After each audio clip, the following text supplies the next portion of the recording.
ایک عزیز نے سوال پوچھا ہے کہ ہمیں اپنی زندگی میں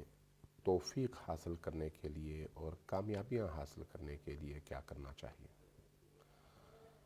عزیزان گرامی، یہ یاد رکھیے گا کہ انسان کو اپنی زندگی میں کامیابیوں کے حصول کے لیے سب سے پہلے جس چیز کا سہارا لینا چاہیے وہ ہے اللہ تبارک و تعالیٰ پر توکل اور اس کی راہ میں نیکی انجام دینے کے لیے قدم اٹھانا۔ وَمَن يَتَوَكَّلْ عَلَى اللَّهِ فَهُوَ حَسْبُهُ، اگر کسی نے اللہ تبارک و تعالیٰ پر توکل کیا تو اللہ اس کے لیے کافی ہے۔ وَمَن يَتَوَكَّلْ عَلَى اللَّهِ فَهُوَ حَسْبُهُ، اللہ تبارک و تعالیٰ انسان کو جو وہ چاہتا ہے اس سے بہتر پہنچاتا بھی ہے، دیتا بھی ہے، اور ایسی جگہوں سے اور ایسی راہوں سے دیتا ہے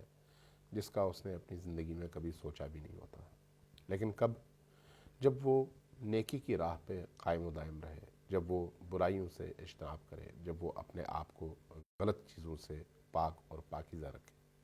اپنی نگاہوں کو بھی، اپنی زبان کو بھی، اپنی سماعتوں کو بھی، اپنے دست و پا کو بھی، اپنے پورے وجود کو، حتیٰ اپنے افکار، اپنے خیالات کو۔ وَمَن يَتَوَكَّلْ عَلَى اللَّهِ فَهُوَ حَسْبُهُ، انسان کو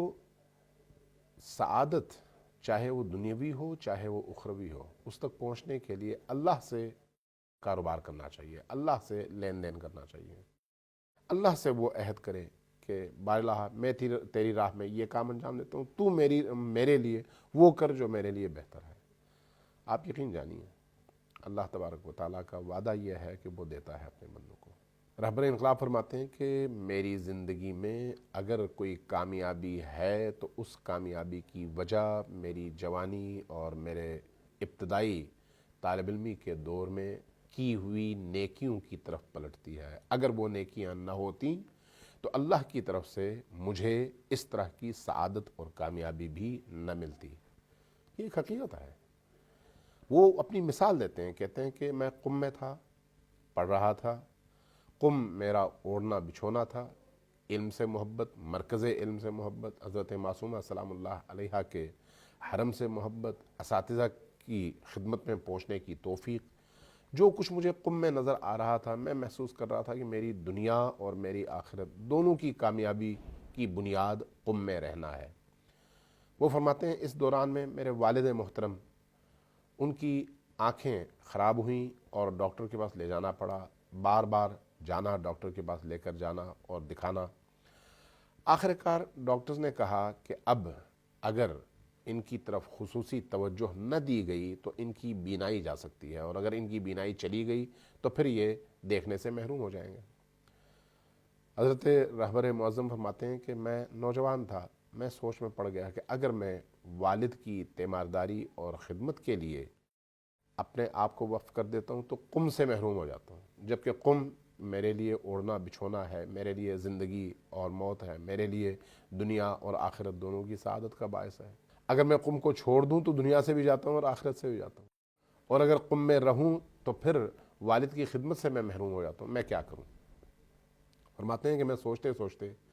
تہران میں ایک بہت بڑے بزرگ تھے، معنوی بزرگ تھے، میں ان کی خدمت میں چلا گیا اور ان سے عرض کیا کہ میں اس دوراہے پہ کھڑا ہوں، آپ بتائیے میں کیا کروں۔ انہوں نے میرے چہرے کی طرف دیکھا اور اس کے بعد فرمایا کہ سید، تم چلے جاؤ مشہد اپنے والد کے پاس، اگر تم اللہ کے لیے قم کو چھوڑ کر مشہد چلے جاؤ گے تو اللہ تمہاری دنیا اور تمہاری آخرت مشہد میں بھی تمہیں دے گا، لیکن اگر یہ کام نہ کرو تو پھر قم میں رہتے ہوئے بھی محروم ہو سکتے۔ کہتے ہیں میں نے جب ان کی یہ بات سنی تو یہ بات میرے روح میں اتر گئی، میرے دل میں اتر گئی۔ میں نے سوچا کہ بات تو بہت درست ہے، اگر میں یہ معاملہ اللہ سے کر لوں، یہ لین دین اللہ سے کر لوں تو نتیجتاً وہ میرا ہاتھ تھامے گا۔ لہٰذا میں نے گھر آ کر اپنے بچوں سے کہا کہ ہم مشہد شفٹ ہو رہے ہیں۔ سب کے لیے باعث تعجب تھا کہ جو شخص قم سے جدا ہونے کو اپنے لیے زندگی اور موت کا مسئلہ سمجھتا ہے وہ اتنی آسانی کے ساتھ قم کو چھوڑنے پر راضی ہو گیا۔ فرماتے ہیں کہ میں مشہد چلا گیا اپنے والد کی خدمت کے لیے، وہاں پر میں ان کی خدمت میں رہا، پڑھتا بھی رہا۔ آج جس مقام پر ہوں میں اس کے پیچھے جب دیکھتا ہوں تو مجھے یہ نظر آتا ہے کہ اگر میں نے قم کو اللہ کی رضا کے لیے نہ چھوڑا ہوتا تو اللہ تبارک و تعالیٰ مجھے یہ مقام شاید نہ دیتا، لیکن اللہ نے کیسا سودا کیا ہے میرے ساتھ۔ انسان جب اللہ پر توکل کرتا ہے، جب اللہ پر یقین رکھتا ہے،